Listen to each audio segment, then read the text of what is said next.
Le coronavirus, qualifié d'ennemi de l'humanité par l'OMS, a désormais fait plus de morts en Europe qu'en Asie.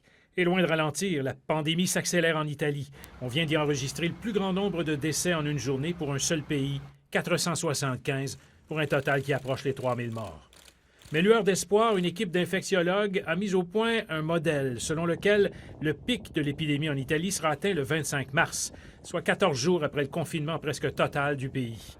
La courbe du nombre de nouveaux cas devrait alors redescendre. Le Royaume-Uni s'est résolu à son tour à fermer les écoles à compter de vendredi, alors que le nombre de morts dépasse la centaine. Le gouvernement recommande d'éviter tout rassemblement, de ne pas aller dans les pubs, restaurants, cinémas, mais sans contrainte.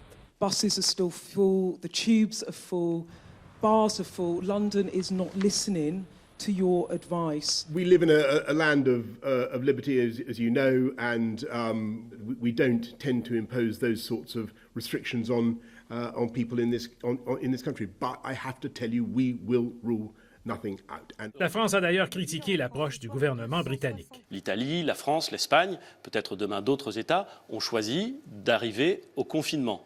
Il va sans dire que si des États, et notamment des États voisins, je pense par exemple au Royaume-Uni, restaient dans une logique ou restaient trop longtemps dans une logique où on ne procéderait pas à ces mesures, alors nous aurions du mal à accepter sur notre territoire des ressortissants britanniques qui circuleraient librement dans leur pays, qui viendraient en France. Paris, avec ses grands boulevards, habituellement grouillants de vie, a des allures de ville morte, à l'exception de quelques passants ici ou là. Le trafic automobile est quasi nul. Seuls les marchés d'alimentation semblent en vie.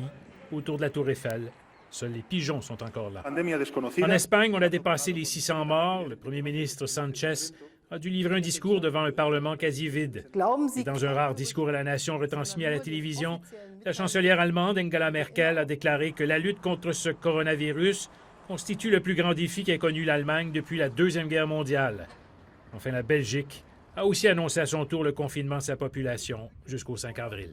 Sylvain Drapeau, TVA Nouvelles.